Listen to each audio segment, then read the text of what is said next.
So let's begin in the name of the Father, Son, and Holy Spirit. This is Psalm 21. Oh, let me explain the background. So Psalm 21 to something like 130, I don't know what, 7, make something up. Those are Psalms of Ascent. So you ascend up to Jerusalem. So 3 times a year, all the people are required to go to Jerusalem.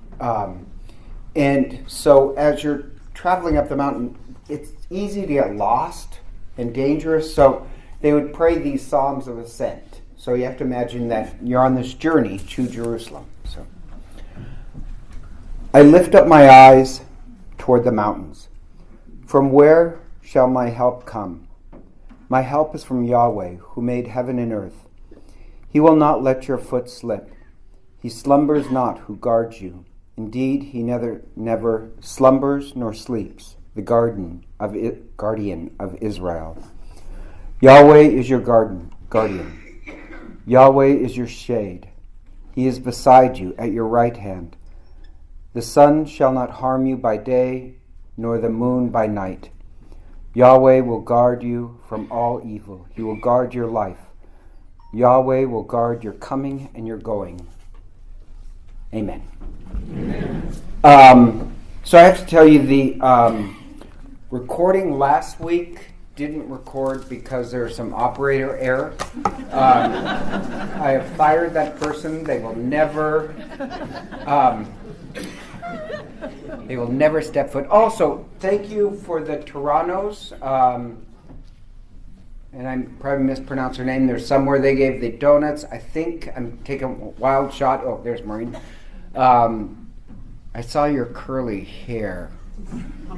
Karen made the king cake, and thank you for somebody who gave me, it was Fran. Fran made the Polinsky. That's what I said. And Dorothy wants you to make her one. So it's a Polish treat. So here's a parable. I like this parable. I think it's a great Lenten parable. There's this priest who discovered he had a gift, and his gift was whenever he prayed for anybody, they would lose their faith. So, so he's on this train, and next to him is this businessman. The businessman is on the phone, and he's yelling, and he's cussing at people. And he gets off the phone, and he starts talking to the priest, and he says, I am very active in my church. My prayer group is incredibly important to me. I wouldn't be able to get through the week without my prayer group. And he said, would you mind praying over me? So the priest says a prayer over him. And then suddenly after the prayer, he says, this is all bull. He says, this is ridiculous. I can't believe I believe in any of this. And so that's the last. So a year later, the priest runs into the guy again. And the guy comes up and thanks him. He says, that prayer you said over me was incredibly powerful. Suddenly I realized my entire faith was a mirage. It was all wrong, and I had to ask, well, I've been misusing religion for this image of holiness, but I really didn't love other people. And he said, I had to kind of examine my life, what was wrong, and what I discovered is God. He said, thank you, I needed to lose my faith. That's a parable. It kind of changed it. But parables are anti-wisdom. Parables, they criticize how we see the world, and they offer an alternative. So the difference is myths. Myths are used to explain the world. Parables are used to turn them upside down. And of course, I think the point of the parable is fairly obvious. Sometimes it's a gift to lose your faith. If you lose it, maybe what can be born is a more real and true faith. And relating this to the Camino and Lent is a Camino. Think of the Camino then as a death. You go on this journey, and when you go on the journey of the Camino, you're supposed to find Christ in a new way and discover yourself and other people. So even though after the Camino, you'll return back to your familiar home. Hopefully you'll see it and yourself in a completely different way. Does that make sense? In a way, the Camino is this death. Did I lose anybody? Because the only one who nodded her heads was two people over there. It's, to me, kind of sad when you find somebody and they still have the faith of a child, of everything that's black and white. And I hate to tell you, you can kind of tell it in people's confessions. So, like a child, especially First Communion, I let this secret out of the bag. Every First Communion, their sins are almost exactly the same.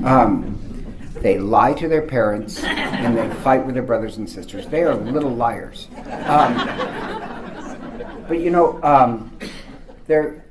Their confessions, their ability to kind of judge is based on external reactions. Like, fighting is wrong. Does that make it, it's very external. The older people get, it becomes more internal. And I find that just kind of amazing. Like, no offense, teenage girls. Teenage girls, they still fight and they still lie, but they do it politely. But they can confess that, and that's the amazing part, where they confess that,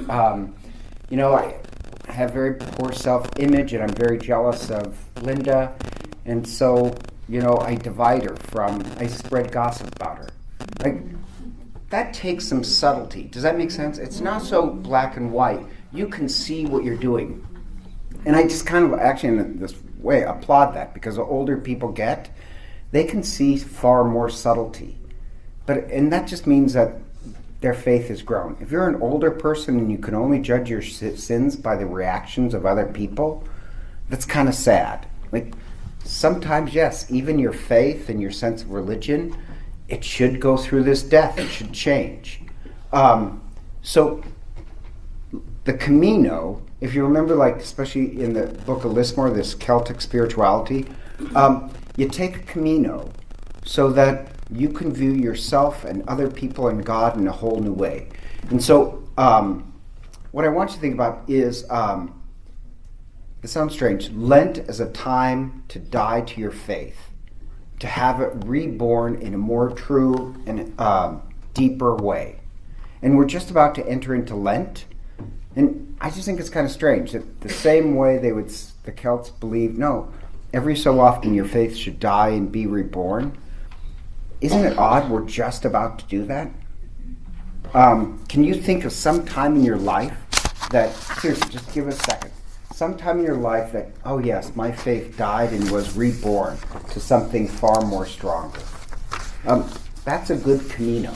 Does that make sense? Mm-hmm. I hope this Lent, I hope I'm given the gift to destroy people's faith. Okay, so I'll leave. Anyhow, just kidding. But it's good. That's the symbol of the phoenix, death and resurrection. And even our faith should go that, our sense of religion. So that's part of a Camino. Another image of the Camino in Lent to me is, I like the word simplicity, but I'll rephrase it as minimalism. And that's this. I like this image that I had this woman who, she was crazy. She died, but she was an honest-to-God saint. Her name was Marge Prothman. Anybody ever meet her? Oh, she was an amazing woman. Oh yeah. From Haley, right? What's that? Marge was from Haley. Well, originally, yeah, good job. Oh, she was a saint. Wild. She died, she was in her 80s. But as a young woman, she was a world-class skier before there was Olympics. So she was this beautiful, marvelous skier. I used to go skiing with her in McCall. And she meets Father Simeon, and she has this conversion to Catholicism, and it was a beautiful conversion. So afterwards, she would spend 1 month a year working with Mother Teresa. Not just Mother Teresa, but also around the parish. And she was just a giver and doer. And believed in forgiveness. This one priest, she was really angry with because she caught one priest embezzling, and it kind of destroyed her faith. And then she talked to Father Simeon, and she realized, no, I got to forgive him. And so the priest turned really sick, quite sick, and she's the one who nursed him back to health. And she felt God was calling her to do that. I'm getting, but she didn't want to be angry. Does that make? So she decided, I gotta lean into this. And when he became sick, she knew that was God's call, that she's the one who's got to nurse him back to health. And she did forgive him. She says, I don't agree with what he did, but I have no more anger. And I love how, in many ways, that's just one story, she would often kind of pare down, is what I'm going to say, pare down and get rid of things that are useless. And carrying around a lot of anger is useless. Well, one of the things, she was also really, not just a beautiful skier, she loved to hike. And she decided that she'd hike the entire Pacific Trail in segments. So she started up, she's originally Canadian, started up in Canada, went all down the Pacific Trail, which is a long ways. But so this amazing thing, I never really knew how technical this is. She would weigh everything, literally every ounce that she would have when she would go hiking. And once she was hiking through the California Trail, and they're having all those wildfires. So she goes, because she's picking up where she left off, she checks into this hotel, and she actually put stashes of water throughout her hike. Does that make sense? Oh, yeah. Every ounce matters. So she would weigh everything, and she's hiking through. I'm just telling you the story because I think it's funny. And the wildfires start. And the hotel realized she did check in, and she knew she was a hiker, but she was out there hiking. And so they called the Fish and Game or whatever, and she's hiking and she can see the fire, so she's moving away from the fire. And this ranger comes and says, oh, we've been looking for you.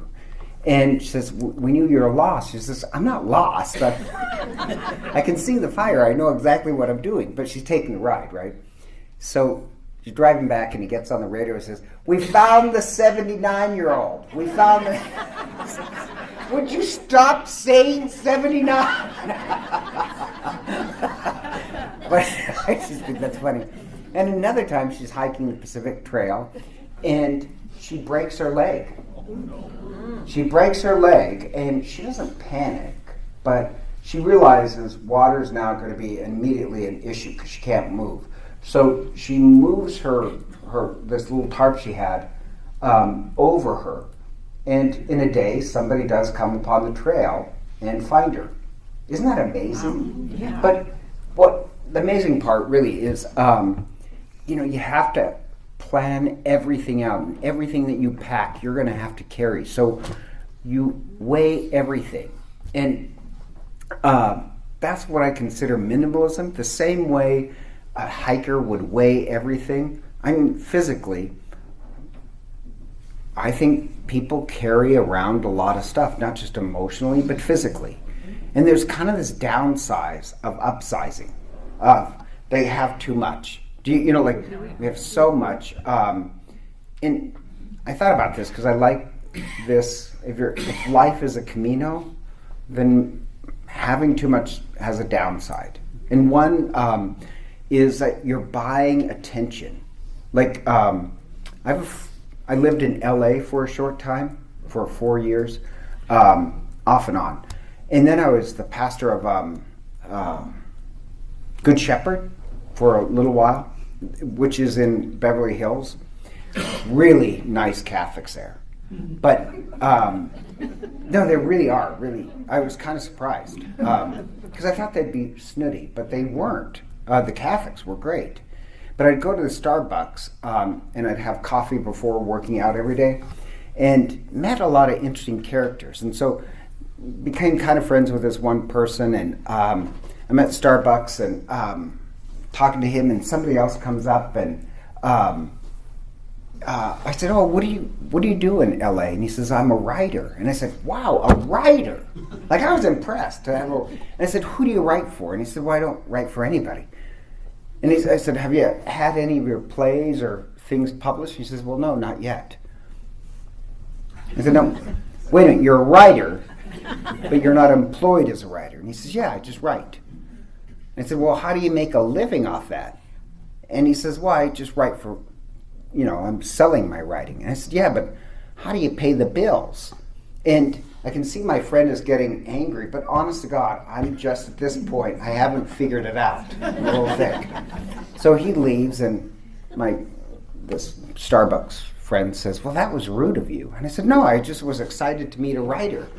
And I said, I just couldn't understand how he makes a living writing. And he says, well, he's a waiter. And he said, everybody in LA is either a writer or an actor. That doesn't mean they actually write.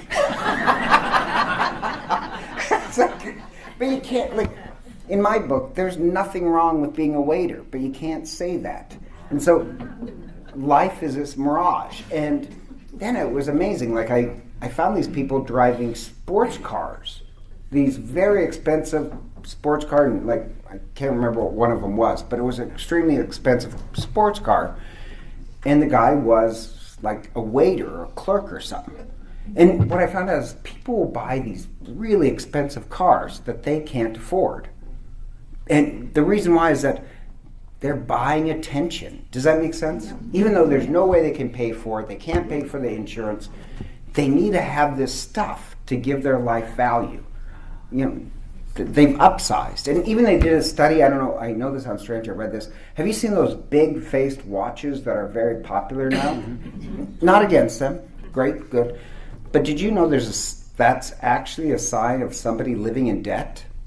That people will buy these very expensive watches because they can go there, and it promotes kind of their lack of self-worth.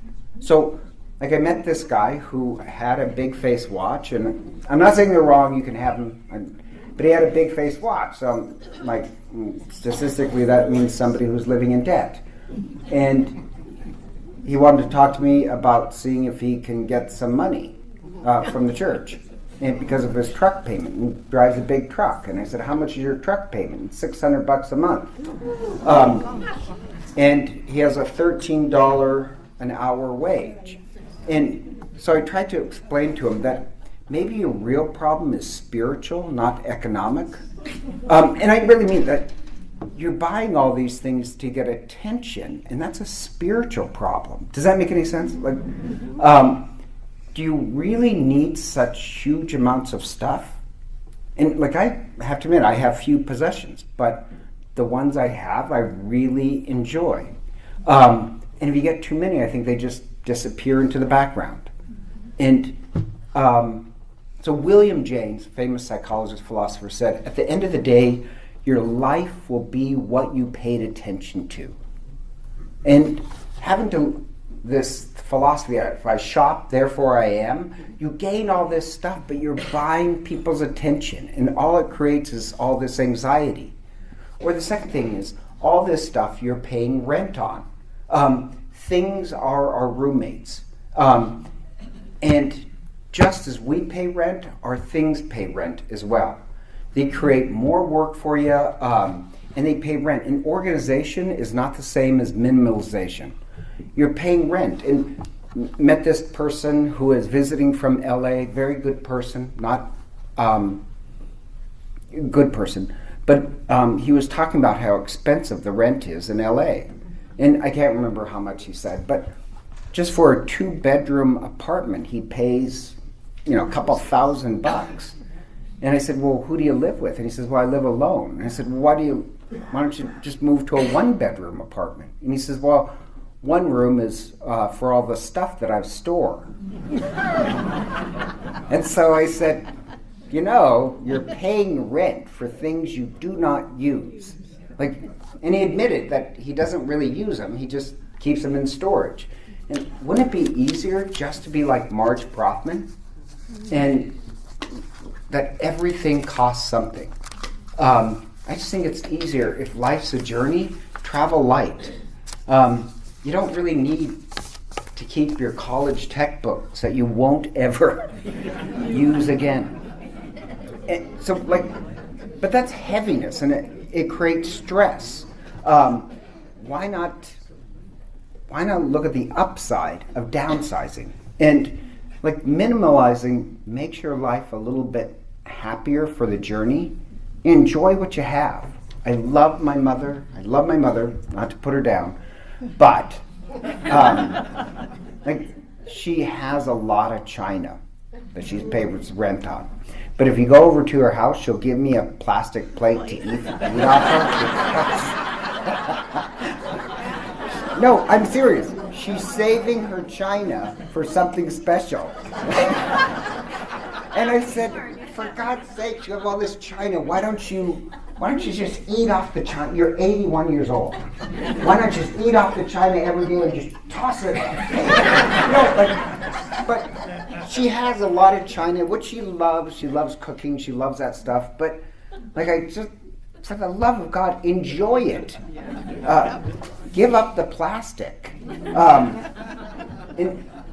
I know this sounds, but you have a duty to enjoy life. And if you're wondering where I get that line, that's from Seneca. Amazing person, if you don't know it, philosopher, Stoic.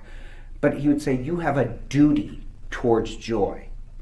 And Seneca would say, all these externals fill up your life, and they cut down your joy. They'll pass away, you'll get bored. They won't enhance your joy. You have a duty to be joyful, and he talks a lot about that. But the strange part is I believe that. When I was a missionary priest, for 4 years, I lived out of 2 suitcases, a carry-on and a roller bag, for 2 years. And I don't mean to be rude, that was one of the most fun I've ever, most fun. The funnest time of my life. It sounds strange, but it was, and I love Holy Apostles, but it was just joy and laughter. And all I had was 2 suitcases. I just think joy is an internal gift. And I told stories that, I've told you these stories. I was with these 3 priests, one from Minnesota who got the priest from Minnesota. They're really great. Hard workers. Anyhow, so I told this story before. We were in this real not good place. And we live better than most of the other people who live in garbage dumps. And at least we had 3 cots. And we put up bed sheets in between the cots because it's weird to sleep next to a person. So this is my room. Does that make sense? Yes. And there's cockroaches and mouse poop. So we made this game of winner gets who in the evening would come home, and the winner is how much mouse poop is on your bed. Winner!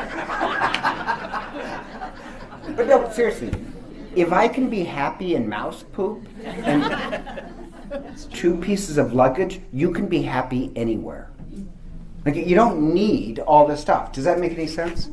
And your life is more free. I just don't understand the LA mentality that, well, I've got to afford a watch and a $600 car payment that I can't afford, because I think stuff is a very demanding mistress, especially if you're living in debt. And if you're living beyond your means, you just have more stress. And there's this study from UCLA of young mothers whose stress spikes up the more they have to, more stuff that they get. So they're living from paycheck to paycheck. They can't really afford stuff for their kids, but they have more than enough stuff. Why not save your money from overconsumption of your time? You have these kids, pay attention to the kids. And the odd part is, stuff doesn't make your life happier. They've done studies. You know what makes your life happier? Giving. So they have found money can buy happiness. But it's when you do something with it. We make a difference in other people's life. But when you do something with it, it makes you happy. Just collecting it does not. By the way, there's also this study that People who have, you collect so much stuff, you have a messy house. Did you know it increases your chance of depression? The more clutter you have. Why not be free from debt and worry? And also be free from what's called the hedonic treadmill. Do you know what the hedonic treadmill? I've mentioned this before too, but apparently nobody listens. The hedonic treadmill is like you could get a new car, and they've done a study on this from Harvard. In 6 months, that new car will lose its freshness. No matter what you buy, whatever you have, bigger house, the hedonic treadmill is people get used to it really quick. This idea of getting more does not make you happy. They found that out. Stuff does not lead you to be more happy. No, I'm not anti-material. To be honest, I'm a capitalist. I believe in capitalism. But I kind of like the German. I'm a secret German fan. German. You know why? No. You know why Walmart didn't succeed in Germany? Because the Germans, when they buy something, they expect it to last, and they want quality. American philosophy is no. Every month we have to be going to the store and getting more. Germans don't want that. So the more stuff you have, the more stress you have. And even I like Leonardo da Vinci, who said, simplicity is the ultimate sophistication. Why not go for what lasts? And more stuff creates more stress. And simplicity gives you a sense of peace. They found out that kind of empty space gives you peace. That's why realtors kind of, when you want to sell your home, they empty it out so other people can imagine their stuff there. But an emptier space, a clean, neat space, it gives you a sense of peace. So there's this idea of paring down. And paring down means get rid of the stuff that's useless. If you haven't worn it or used it in a year, as St. Chrysostom said, John Chrysostom from the early church says, no, if you have this stuff and it's just sitting there, your clothes and all that belongs to the poor. There's no reason for you to keep it if you're not using it. And so that's paring down. So I know this sounds kind of strange, but I'm going to do this during Lent. I'm going to pare down. So there's two things. One is paring down, where you cut down with what you don't need. The other one is called purging, where you decide, okay, this is the essentials I need to be happy. And then let's just add to it. I'm going to pare down. And the challenge is get rid of all the useless stuff. And so, and I really don't have a lot, but I like the idea of paring down. So the idea is that in each room of my house, I am going to literally write down everything I own.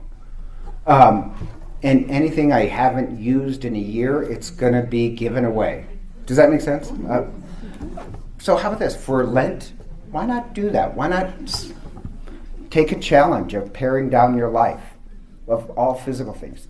Oh, yeah, go ahead. I've got a question. Good, because I can have a donut. So maybe you don't physically use it, but it brings back a memory. Then that's important. Memories are very important. And so you keep it to keep that. So my daughter painted some ceramic bears 20 years ago, and I keep them in my front window. No, then keep them. Memories are very important. I keep pictures of, I have pictures and put them on one wall in my bedroom, but that's not weighing me down. Do you know what I mean? I mean, that stuff is very important. But really, especially me, do you know how many black shirts I have? And the thing about it is they're black shirts, but they're not clerics. I need to buy some more clerics because they're starting to lose their blackness. But I was looking at these thinking, I haven't worn a lot of these black shirts. There's stuff, I want to go through everything, if it has some...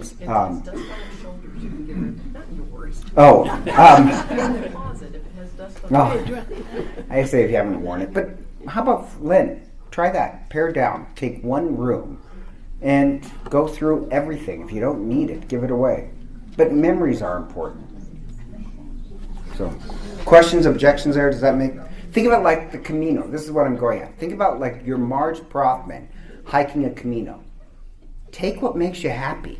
If the bears make you happy, take it. But create some peace in your life. Get rid of the stuff that's junk.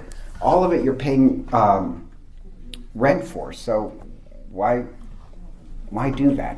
So physically, yeah, go ahead. It's funny because I was born during the Depression, and to this day I still am a shopper of sales.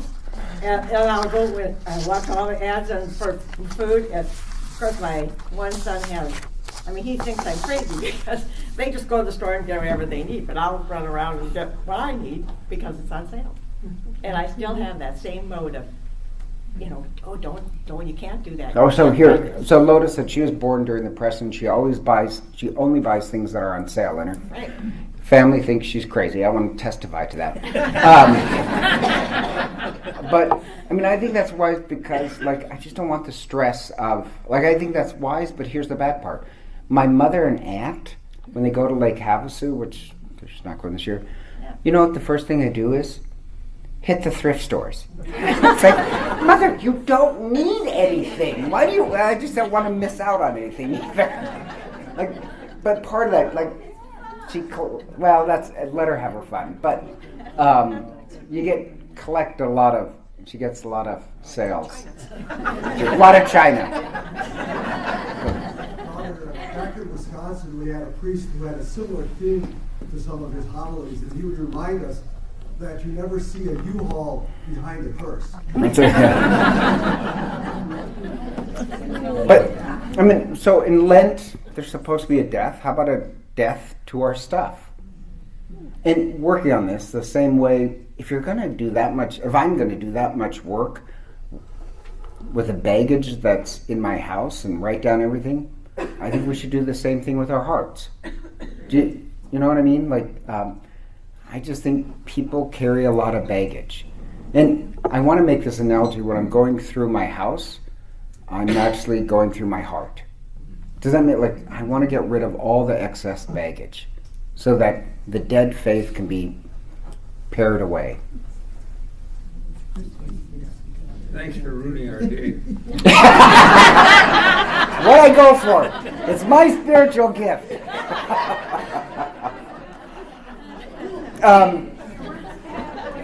What's that?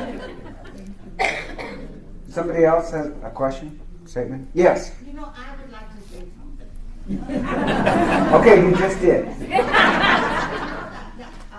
I want to go back to when we were kids. And Mom, and we always wore our Sunday best to church. We made Sunday a special day, and she used her good dishes. We didn't use it every day. And other things I could say, but I don't want. Well, I'll say it then. But that was.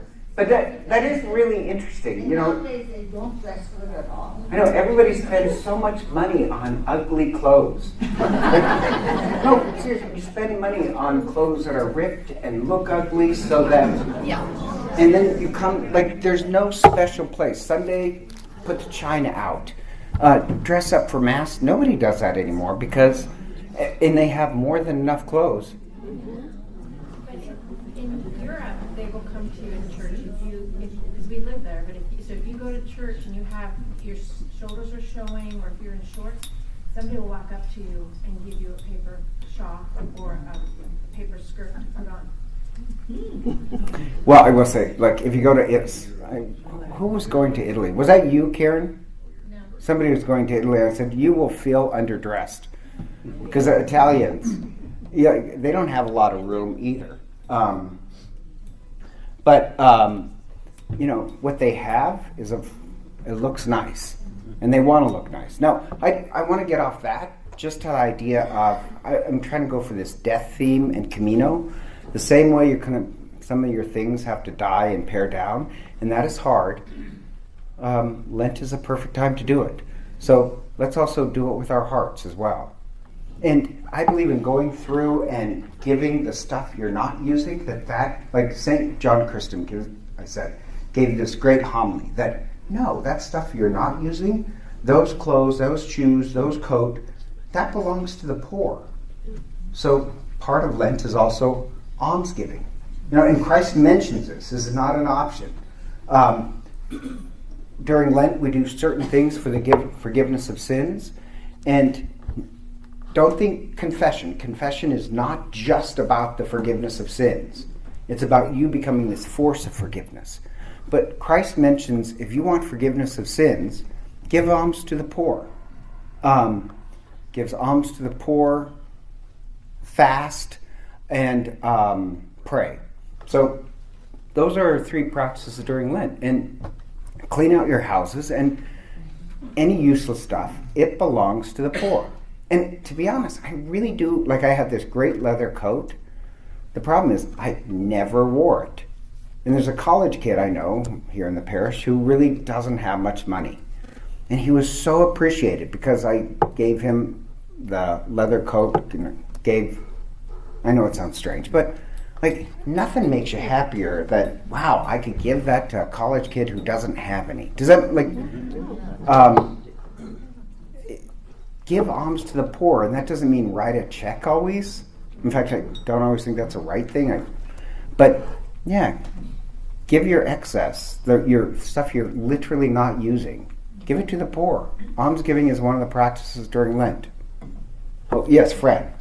I have a friend that every day during Lent would start trying to have Wednesday and picks something out of her closet or her home, puts it on the side, and at the end of Lent, she takes it all to Salvation Army, Goodwill, whatever. But every day she picks something that she doesn't use or need or want anymore and puts it on the side. That's a great idea. I'm just going to go through one room, so each day, each week. Anybody else? And move on. Go ahead, Kate. Somebody who was trying to get rid of stuff and downsize, and then she had a yard sale.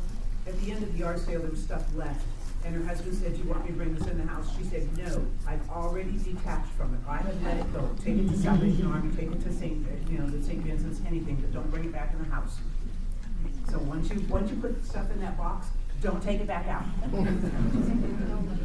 Actually, paring down, I think, is a lot harder than people might think. It sounds easy, but even my mother giving up the china is going to be hard for her. I have no idea why, but it's emotional for her.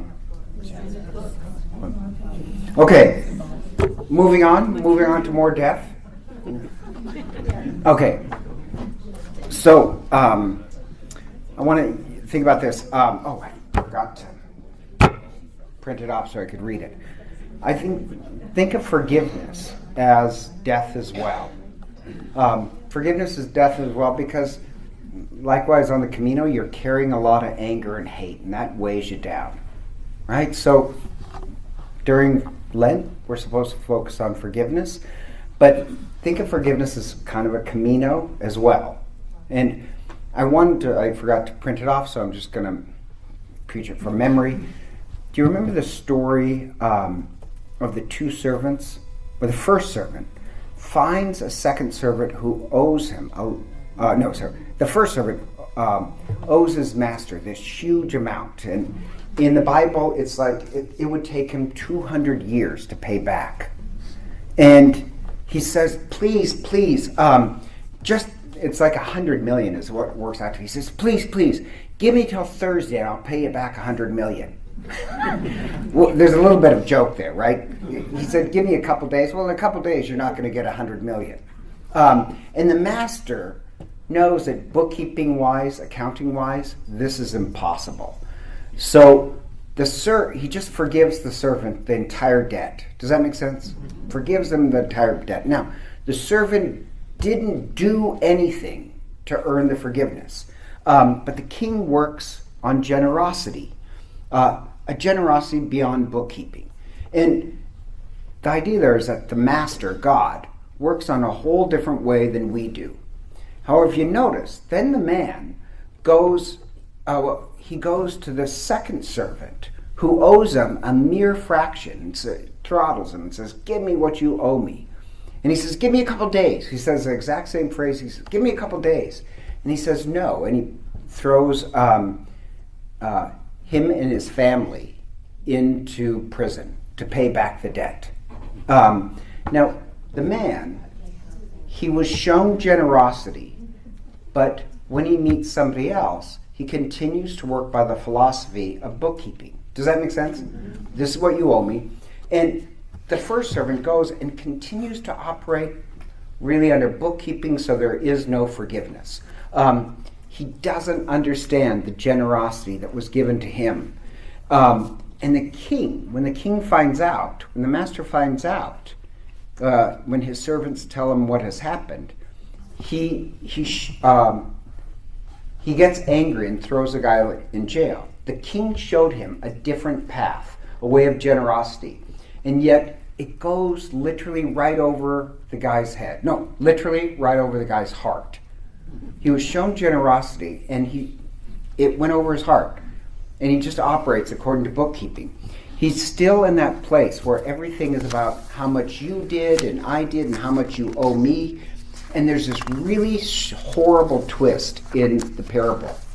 The king was moved from bookkeeping to generosity, and so was the guy supposed to make this movement from bookkeeping to generosity, and he didn't.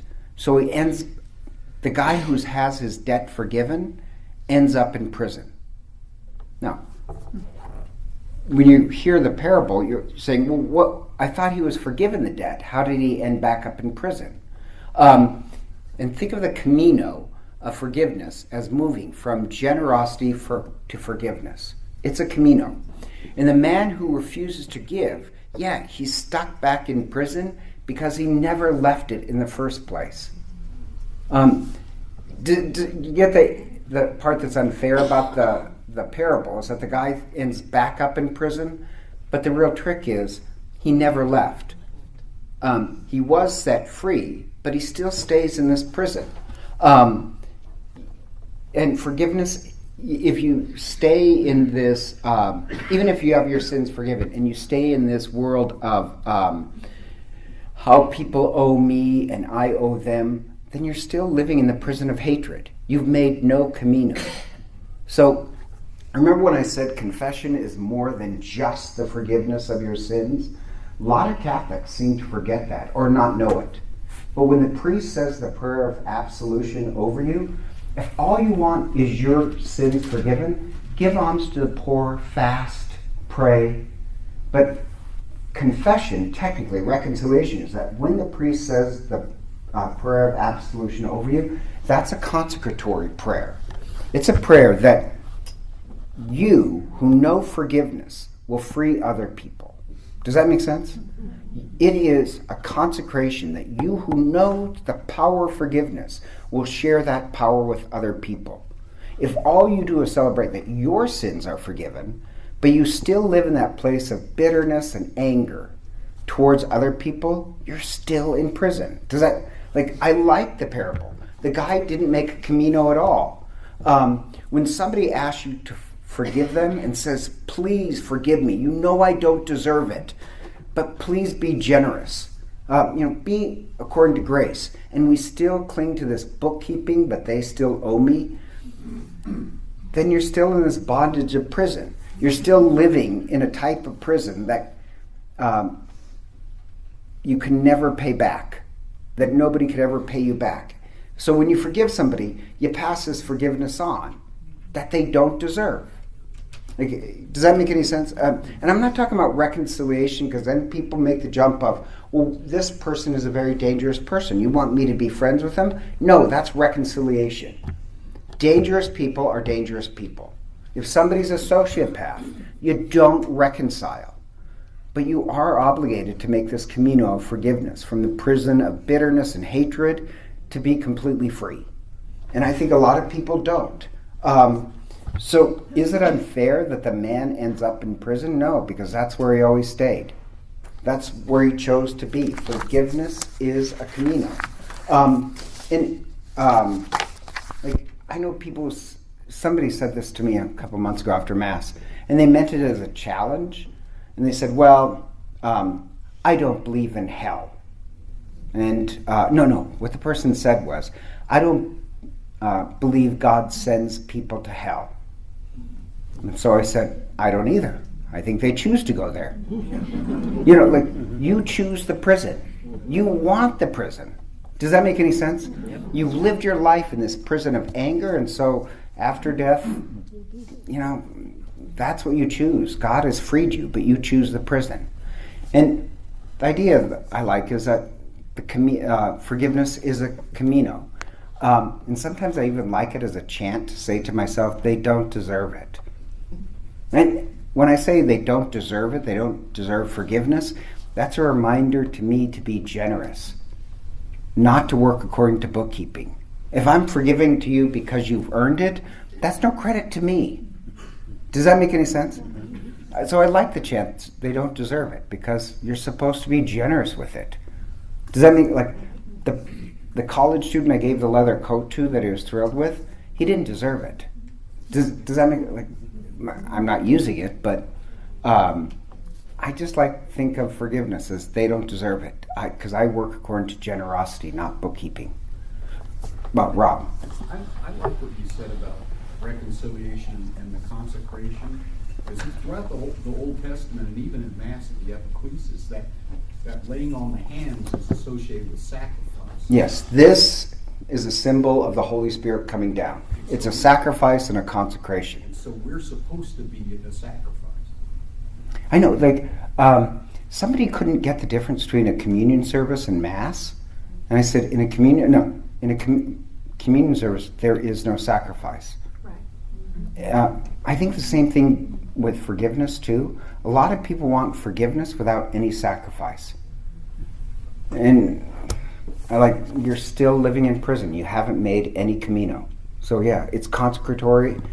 And in every reconciliation, every time you go to confession, there is a sacrifice you're supposed to be making. Father, don't you, for me, I think when you forgive somebody and you're angry and upset with them, that really is a gift to yourself. Because a lot of times they don't know that you're upset or angry with them. Yeah. And it's just a burden that you carry yourself. And so forgiving them or attempting to or asking God to help you to forgive them and let it go is really a gift to ourselves. You know, it's going back to Mark Rothman, the older one who used to hike. The priest, I didn't tell you this part, the priest who, well, basically was embezzling, he asked her to be her bookkeeper, and because she was brilliant, she was an accountant as well. And she gets into it, and she realizes he's embezzling. And she realizes that son of a gun is going to blame me when it all blows up. That's why she was so angry. And he's a priest. So I love the fact that Marge really did forgive him. And when he was sick, she did it not because he deserved it, because she needed to be freed from that prison. Otherwise, her whole life is kind of this hiking movement. She would have been stuck there. Yeah, you get stuck. You know, I'm going to give you an instance. I have somebody in my life who I had to forgive for a horrendous thing. And that person's still alive. But I keep having to forgive again and again. Why? Why can't I mean, if I forgive, isn't that... I don't know, but I will say this. You know when Jesus says to Peter says, how many times do I have to forgive my brother? 7 times? And Jesus says, oh, not 7 times, but 7 times 70. A lot of people interpret that as 7 times 70 different offenses. I'm Irish.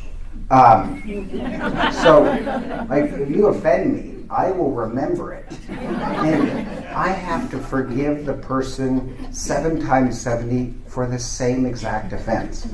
And it might, this is how I get around it.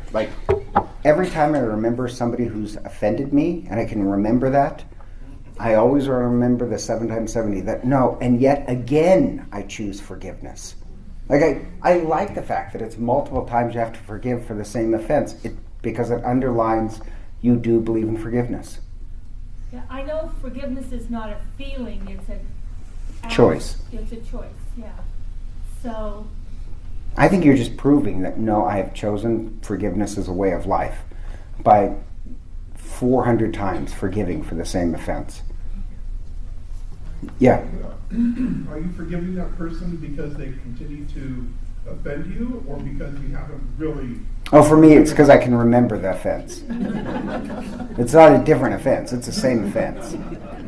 But if you've forgiven them, then why do you have to continue to forgive them? Yeah, because I can remember it.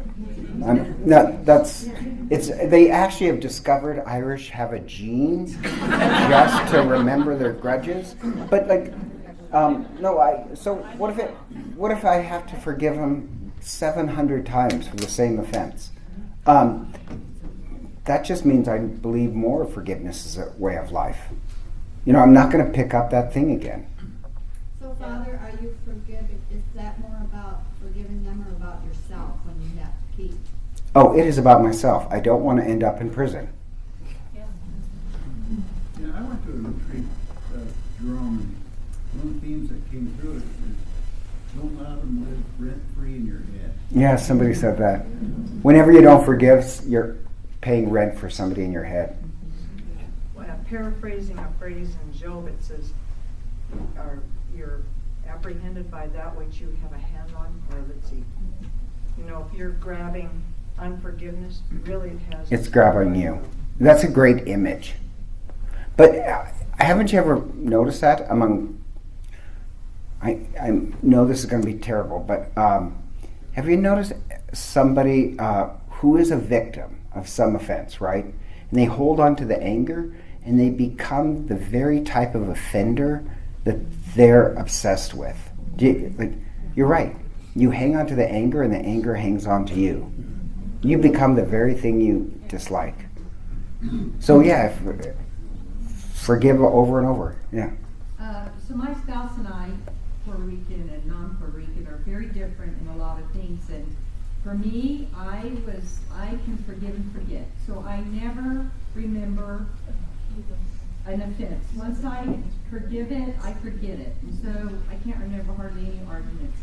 My husband, on the other hand, doesn't forget a single thing. He does not forget. It's not that he doesn't forgive, but he just doesn't forget. And so for me, I think of it as a gift. I never know what the Holy Spirit gifts are for me. I really don't think I have very many, but that is one I know I have. And so I look at it as a spiritual gift that I can forgive and forget. Father Lynn, he's Irish, forget about it. It's true. I'm Italian, so that's even worse. So, but I had somebody early on that I carried for decades of hate towards this person, and I've forgiven him, but I don't have to continue to forgive him. I've forgiven him, and I've cleansed myself of that. I will say this, I actually have forgiven the person who offended me the most, and they didn't really do anything to me. They did something to somebody I love. I really did forgive the person. So it is, I'm joking about the whole Irish thing, but really that's a really odd one. The thing that's one of the worst hurts in my life, I really did forgive that person. I have no anger whatsoever. But, to somebody who that I can remember 700 times, it's really not that big of an offense. I don't know why I hold on to the petty but let go of the big. I mean, I remember the offense, obviously, Yeah. but it doesn't have a visceral hold. He no longer lives rent-free in my head or in my heart. And I've cleansed myself of that entire situation, and I've truly forgiven him. But I don't have to. It doesn't drive me. It's not a daily reminder kind of thing. I mean, I remember it, but it's there. But I moved on. Better person now. Oh yeah. Yeah. So that forgiveness thing's pretty tough. At the end of every Camino, you come home, and you're living with, Camino's over. You're back in the States, and you're trying to resume life as you remember it, but you're bringing home your lessons from the Camino. Forgiveness is sort of like, I can remember this person I forgave, actually, you guys don't know who this is, my sister. And it was a thing that was really close to me that I was betrayed. And it's hard to forget that. So, like you say, I remember it. So, moving on after the Camino is, I don't really, I kind of avoid her, to be honest with you. And I don't really. Okay, there's no reconciliation, but I think there is forgiveness. It's like, I feel like I've forgiven her. I don't feel angry. I'm not resentful or anything, but I gotta stay away from her. Yeah, that means, okay, that does mean if there's no resentment, you're not living in the prison of anger. But there has been no reconciliation. What Christ demands is the low bar of forgiveness. Reconciliation sometimes happens. We're not obligated to that. We're obligated to forgiveness, which means we're not going to live in the prison of anger. Oh, yeah. When I first studied AA, coming from a psychological background, I didn't like the idea that you get up year after year, decade after decade, and say, my name is Rod, I'm an alcoholic. I used to think that you, which I'm not, I used to think that a true recovered alcoholic, they don't really teach recovery, they're always a recovering alcoholic, would be able to have a drink now and then. Socially, whatever. Yeah. But I think I've come around to where I understand, and I think it applies to forgiveness. I think they've really hit on something there that, you really can't go down that road. And if you're truly forgiving someone, it's not because you forget it. I think most of us remember the offenses against us. Unfortunately, we don't remember our offenses against other people as well. Yeah, that's very true. true. We forget those more easily. But would you compare it to what AA teaches in the recovering thing? In terms of So I'm a rageaholic. And I would put it this way, and this sounds kind of strange. Like, now I have to be honest, and this is going to shock you. I cuss. A lot. But here's the thing. I hate when other people cuss. Like, I really do. Like, if you use a cuss word, in my mind, it's like, oh, I hate that. Like, it's just gross to me. But it slips out a lot. But the odd part is, like, I don't like when I cuss because it's like an alcoholic taking a sip of alcohol. When I cuss, it just intensifies my anger. Does that make sense? So, like, I do kind of agree with the AA thing. I really don't. I try and cut out all the cussing, even though I haven't pared down completely, only because it's like taking a sip of alcohol that just makes me more angry. So I try not to cuss, even though I you feel. don't have your 1 month badge or your 20 No, it wouldn't be. Like, I actually, this is awful. I shouldn't tell you this. I'm just a horrible priest. But one Lent, they had a tip jar that I had to add money to every time. And so Patty Blasek, she had a little bell, and if she heard me, she would ring the bell, and she got like tendinitis of the ear. But no, kidding. But I really I just don't want to do certain things that enhance my. So but this Lent, I'm going to try and give up anxiety.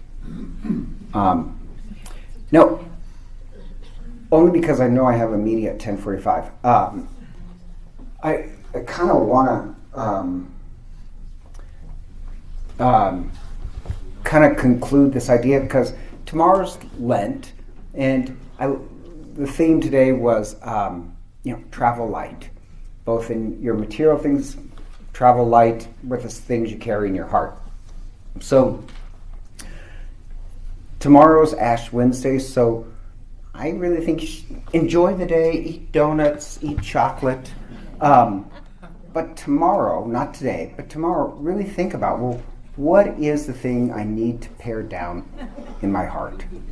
For me, I'll tell you, it's going to be anxiety. But I think you should enter Lent with knowing what baggage you're going to leave behind. So, Questions, statements on that? Personally, as a child and growing up, I had a mental illness, I guess you would say, that went undiagnosed for a long time. And so sometimes my behavior was odd or unacceptable. But as an adult, I started to realize that, and it hurt me that I did that as a younger person, and I had to forgive myself.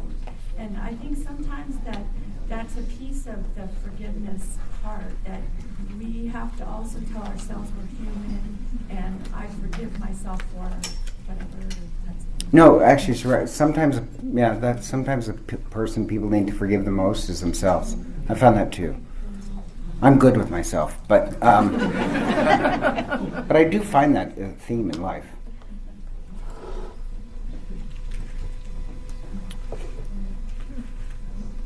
I just have one thing, I had that comparison with Job, apprehend that for which you're apprehended, but in Philippians, it said, I press forward to apprehend that for which I was apprehended. It's the same concept, but in one you're grabbing things, in the other you're trying to reach the goal that God You're grabbing Christ. Yeah. Do you guys, just curious, because I'm a priest and I know that's slightly unfair because I live pretty simply, but how many people here really think they could do the exercise of going through the room and paring down? How many people think that's ridiculous?